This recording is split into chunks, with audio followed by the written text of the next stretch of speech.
God, why is everyone obsessed with going missing? I think that creating the tone of the show, even from season 1, was to try and comment on how we kind of see this world in a satirical kind of way without it feeling preachy or like there's any right or wrong. And I think the way that it succeeds is that we're not telling you what's right or what's wrong. We're just showing you the most extreme versions of how bad things could get. Things are going to get rocky. They might try to stop us.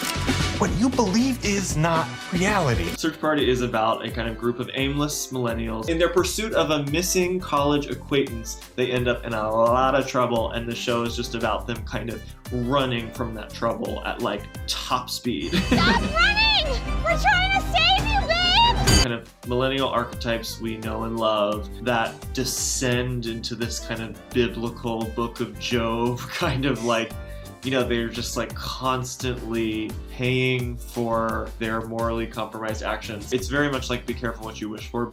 I believe that if people don't awaken soon, something very bad will happen to us. I have to save everyone from their pain. Well, we find her, she had just died in a fire, and she comes back to life, and she's figured out the answers to life. She's enlightened. She feels like she understands life and death and time and love. And she comes back and her friends check her into a mental institute because she sounds crazy.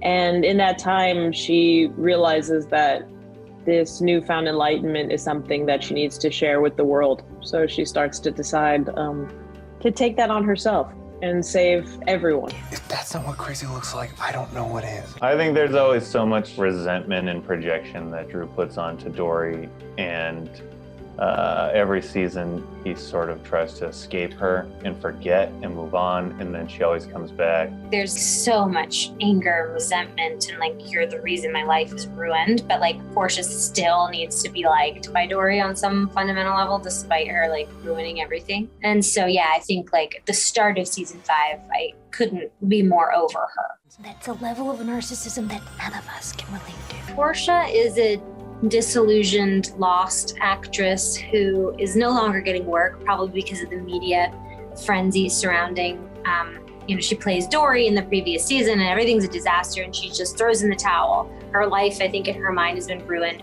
What makes her like beautiful and magical is gone and she's just a shell of her former self. And she never knew who she was before. It wasn't really that interesting before.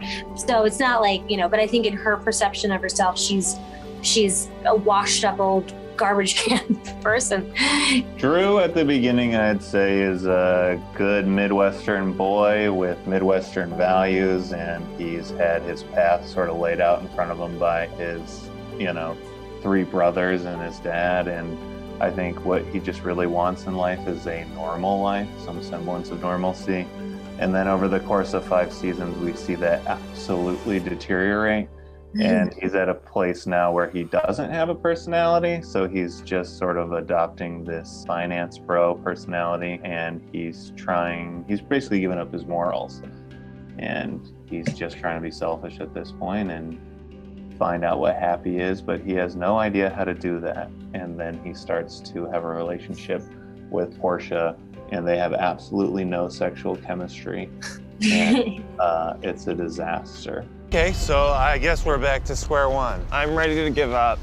I mean, if I'm being honest, I was ready to give up in the car. Elliot Goss is your kind of typical millennial scam artist who, exploits anything he can for any sort of status. Like Portia and like Drew, he's trying to like once and for all close the Dory chapter of his life and like move on and kind of in a very Elliot way, kind of like pivot towards being a family man. Like it's not out of some sort of altruistic need to like take care of a child. It's like fully just for the kind of having a kid as a purse, like as a little clutch for the runway. And of course, it wouldn't be Search Party without it like completely turning on him, and immediately so. And yeah, that's where he is at the top of season 5. I think with the show coming to an end, I realize how proud I am of it, and that it is all you can ask for, is like to make a show that you're really proud of with people that you've become genuine friends with. It's something that all of us made this show very much, it felt like a vacuum, kind of like we were on TBS at first, and it got good reviews and we built a small, audience, but it still felt very small. And, the show has always felt like an underdog kind of thing. So now to talk about it and it coming to an end, it has given me enough pause to be like, oh, we made something really cool, and that's all you could hope for. I'm really proud of being on Search Party because it proves you can be just as provocative and emotional and laugh out loud funny when you're at this volume, and that's my style. That's my worldview. I love that.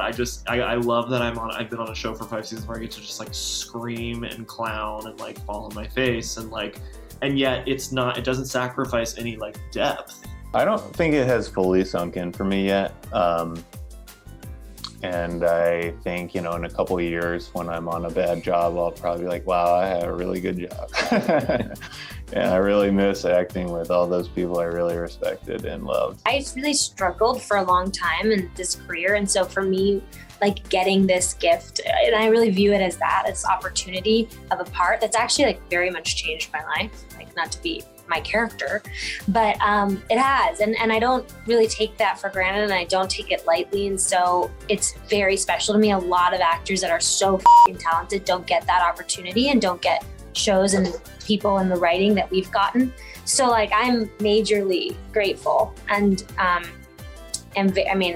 have a career because of the show. So I'm really grateful for this show. Can you tell?